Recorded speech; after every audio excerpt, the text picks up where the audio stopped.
Welcome to The Explainer. Today, we're breaking down how a business goes from being a local hero to an absolute global superstar. I mean, you see these names absolutely everywhere, right? But have you ever stopped to wonder how they actually pulled that off? Today, we're going to follow that exact adventure of a company going global from its very first spark of an idea to becoming a household name in pretty much every corner of the map. All right, so let's get right into it. Before a company can act global, it has to learn how to think global. And you know what? It turns out there are basically three main ways to do that. And each one has its own vibe, its own risks, and its own rewards. First up, you've got the ethnocentric attitude. This is pretty much the my way or the highway approach, you know? It's this core belief that whatever we do back at headquarters, that's the best way, period. The big risk here? You could completely, totally miss what your new customers in another country actually want. Okay, next up is the polycentric attitude. Think of this one as the when in Rome, do as the Romans do approach. It's all about trusting that the local managers in that new country know what's best for their market. Now, that's awesome for adapting locally, but the danger? You might end up with like a dozen different little companies that don't feel connected to one unified brand at all.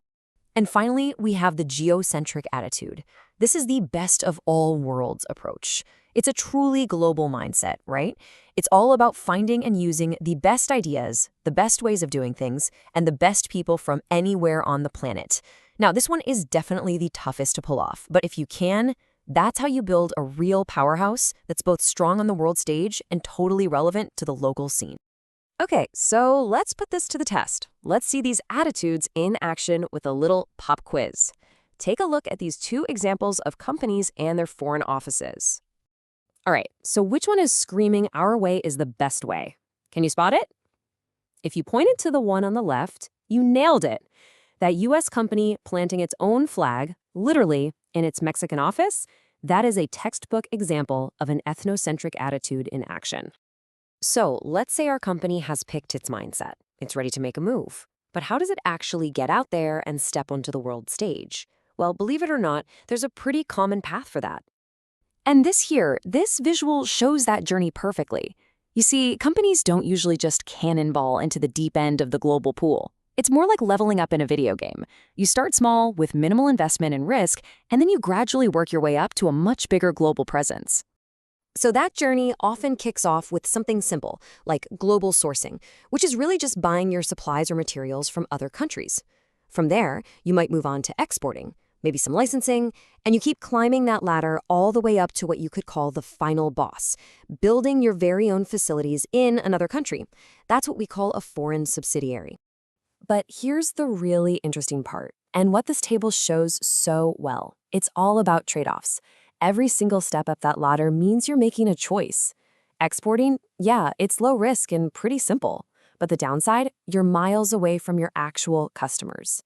On the flip side, going all in with a foreign subsidiary gives you total control. But man, is it expensive. And the risk is through the roof. Okay, so once you're actually playing in the global arena, you've got to remember, you are not playing alone. There are other major players out there, and there's a whole official rule book that every single global business needs to understand. You can think of these alliances as giant regional clubs. You've got the European Union or the big trade agreement between the US, Mexico, and Canada. What they do is create these huge free trade zones, which basically just makes it way, way easier and cheaper for all the member countries to do business with each other. It's like having a VIP pass. But, of course, the membership list for these clubs isn't set in stone. Things can change. And this cartoon, wow, it just perfectly captures one of the most famous examples ever, Brexit. That's when the UK decided it was time to say goodbye to the EU, which, as you can imagine, totally shook up the game for everyone. And who's watching over this whole global game to make sure everyone plays fair? Well, you've got the global referees. You've got the World Trade Organization, the WTO, setting the rules. You've got the International Monetary Fund, or IMF, making sure the whole financial system stays stable. And then you have the World Bank, which helps developing countries get in the game and grow. Okay, so this whole global adventure, it's not always smooth sailing, not by a long shot. The second a company lands in a new country, it's suddenly facing a whole new world of challenges.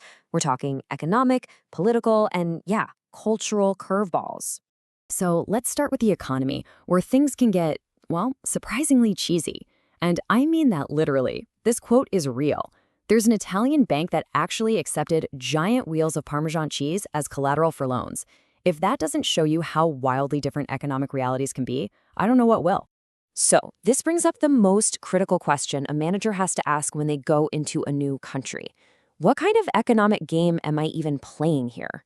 Is it a free market where private companies are in the driver's seat? Or is it a planned economy where the government is the one calling all the shots? And then, beyond just the money, you've got the whole political and legal side of things.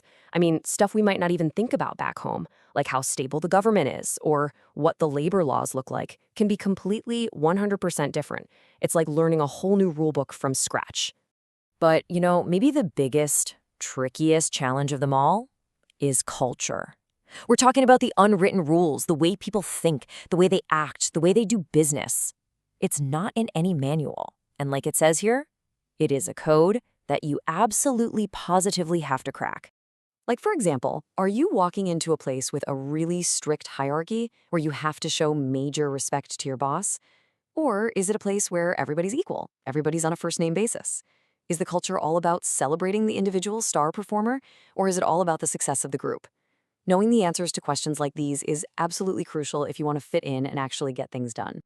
So you've got all these crazy, complex challenges, right? Economic, political, cultural, it's a lot. So what's the secret sauce? What's the superpower that lets a global manager not just survive all this, but actually thrive in it? Well, it all comes down to this idea of a global mindset. And it's really built on three key things. First, you need intellectual capital. That just means you know your stuff, you understand international business. Second, psychological capital. You've got to be open to new ideas and new experiences. And third, social capital. This is all about your ability to actually connect with people from different backgrounds and build real, trusting relationships. And here's the thing, this kind of mindset, it's not just for the big shot managers at giant global companies anymore. Not at all. In the world we live in today, where your next customer, your next competitor, or even your next teammate could be on the other side of the planet, this is a skill for everyone. Which kind of leaves us with one last big question to chew on. In a world this connected, is any business truly local anymore?